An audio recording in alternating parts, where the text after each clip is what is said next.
Is Vince going to get kicked out of the WWE? Okay, listen, if you're on wrestling Twitter or keeping up with wrestling news, you know some massive stuff has dropped. The Wall Street Journal has recently released an article going into an investigation being done by the WWE board on Vince McMahon about apparently hush money he paid to a former WWE employee after they started having relations, and how he basically gave him hush money or made him sign an NDA to, not talk about this kind of stuff. And a lot of people are speculating, is this the end of Vince? Is this going to be the thing that gets Vince out of the WWE? Is he going to go to prison? So let's discuss this. Let's talk about the various different aspects of this and the different threads. Let's start off with going more into detail about what is happening right now.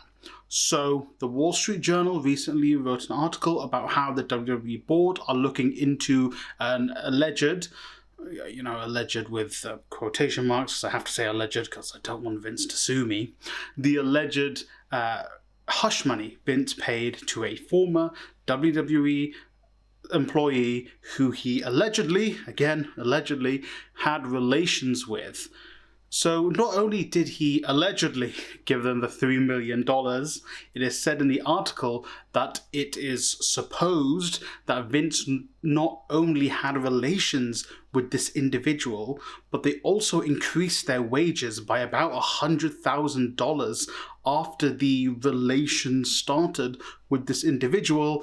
And furthermore, he decided, and one of the quotes is, "Pass them like a toy to John Laurinaitis, head of talent relations, Johnny Ace." They passed them like a toy to them to also have relations, and apparently the employee ended up becoming a assistant/PA for John Laurinaitis. Now, if we're looking at this from a slight legal perspective, and I'm not a lawyer, this is just me doing some, looking into some of the stuff WWE has as their policies and some, insider trading type things. Insider trading also, apparently Kevin Dunn, as an aside, might be getting done for insider trading. That's another video we might make. But giving an employee an extra bonus, extra money, and this was apparently WWE money, so it does concern the WWE board. The hush money, it's not really sure if that's a WWE money or Vince money. If it's Vince money, the board, I don't know how the board can look into that all too much, but the other money, the increase in wages, the $200,000 from $100,000, is something that you can't do as per not just WWE policy. I'll put up a picture of their policy in reference to giving money to people for things behind the board's back. I'll put that here because it will explain it far better than I can. But from a company perspective in general, you can't, as an individual, even if you're the chairman of the board, be giving employees extra money for things that aren't related to their work without a legitimate reason for increasing their wages. If this individual was doing an amazing job, then yes, the board would be like, oh, okay, well, understandable. But if this has come as a result of the relationship the individual had with Vince McMahon, then it's a bit more dubious. And then if we're talking about him cheating on Linda, yes, morally incorrect, but let's be honest, it's Vince McMahon.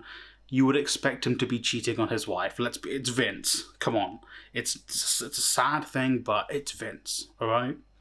So that's where we stand with that. The board are currently investigating Vince for allegedly giving hush money to this individual, and also the alleged increase in their salary for relations with them, allegedly.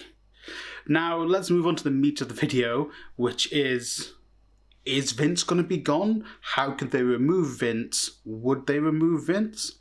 Well, I think there's several different avenues that we need to explore with this. So let's go with, can they remove Vince first? So obviously Vince is the chairman of the board. And if you look at the stock holdings, I think as of 2020, I believe was the last numbers I could find, or graphs I could find.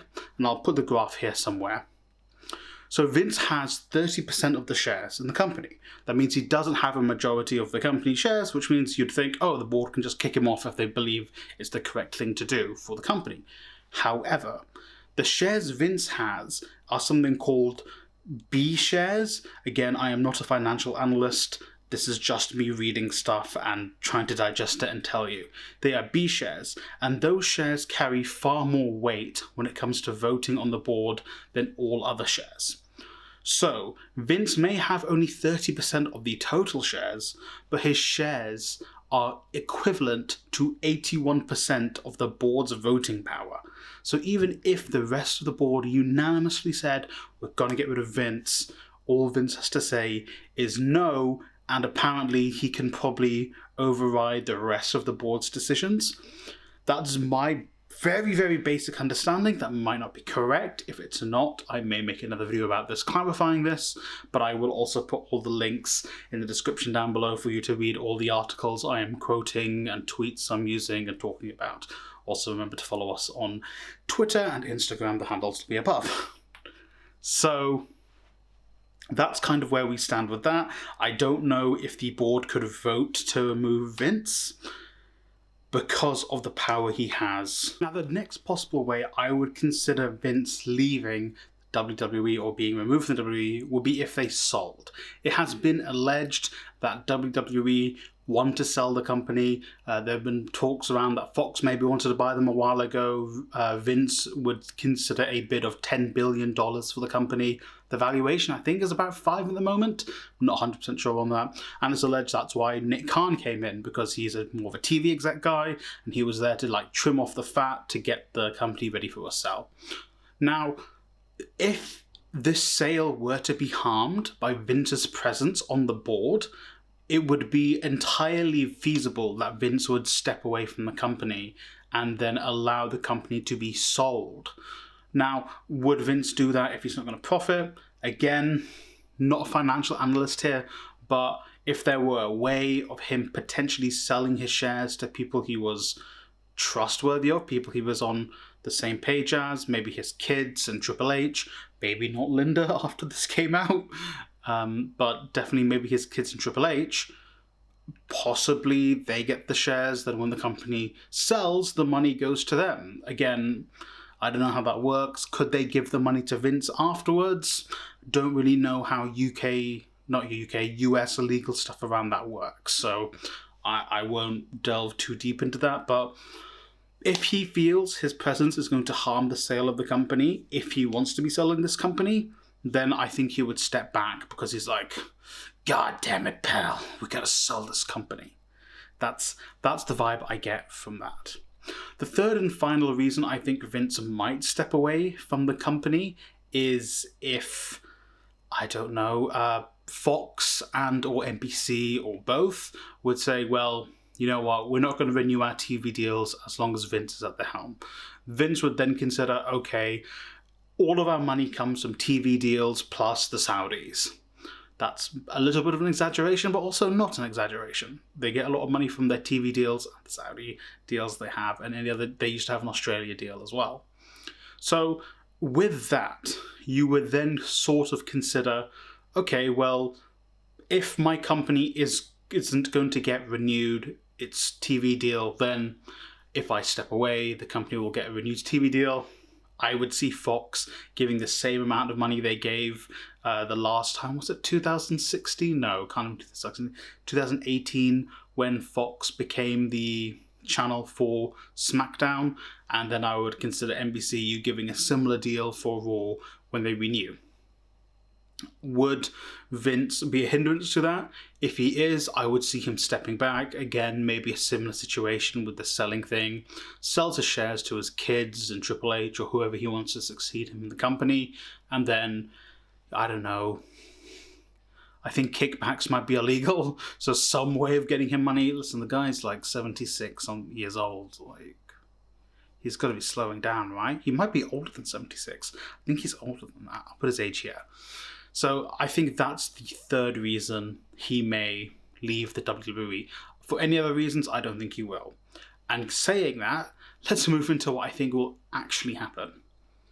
unless these things go really, really far and it becomes a legal predicament, and how I think Dave Meltzer or Sean Ross Sapp have said this, that this is the closest Vince has ever gotten to not being in charge of WWE anymore since the steroids trial. The steroids trial, you know, allegedly he thought, okay, if I go to prison, I'll give Jerry Jarrett the book to run my company whilst I'm serving time in prison for the steroids trial. Vince didn't get convicted. He kept running WWE, and he became the sole wrestling company essentially in the US up until AEW turned up. Obviously TNA were there, Impact were there, Ring of Honor, blah blah blah, but you know, WWE. Unless it becomes a huge legal issue, I don't think Vince will leave. He obviously has that power on the board. He basically can't be forced out unless, you know, he is forced out. So I think he will stay in that case. Who I think will go will be Johnny Ace. I think John Laurinaitis will take the fall for Vince, and listen, I'm sure he'd take the fall for Vince. Vince will give him a nice, you know, fat bonus before he has to be let go from the company. So I don't think Johnny Ace will be hurting for cash after this. But yeah, if anyone's going to take a fall, it'll be Johnny Ace. Again, if Kevin Dunn is doing insider trading, he'll also take a fall. But I think that's what will happen. Johnny Ace will be let go or will leave out of his own conscience or something. Vince will maybe do less public things. He'll be on fewer conference calls with stakeholders, most likely for a few quarters or however frequently WWE does their conference calls. And I think it will just perturb. It will go along, the board will find what they find, and then they'll be like, well, can't do anything about Vince, really. That's what I think will happen, you know. These rich and powerful men, when they're rich and powerful, there's not a lot you can do against them when you don't have the full force of the people behind you. A revolution, perhaps. A revolution in wrestling could be the only way of removing Vince McMahon from the WWE. That or death will be the only ways, I think. Vince will not be, you know, in charge of the WWE for the next 10, 15 years. His mother's still alive? I don't know. I think his mother maybe lived for ages, if she might still be alive. But that's what I think, you know. Although, obviously, I think it's going to be Jeff Jarrett's going to get the book, slap nuts, baby. But what do you think will happen in this whole situation? Are you a pessimist like me, where not a lot's going to happen? Or are you open to, wow, so anything can happen? It's wrestling. Anything can happen in wrestling. Let me know in the comments down below. Again, all the sources I have will be in the description down below. Remember to like, subscribe, share the video with a friend or family member, and also try and become the head booker of WWE if Vince has gone.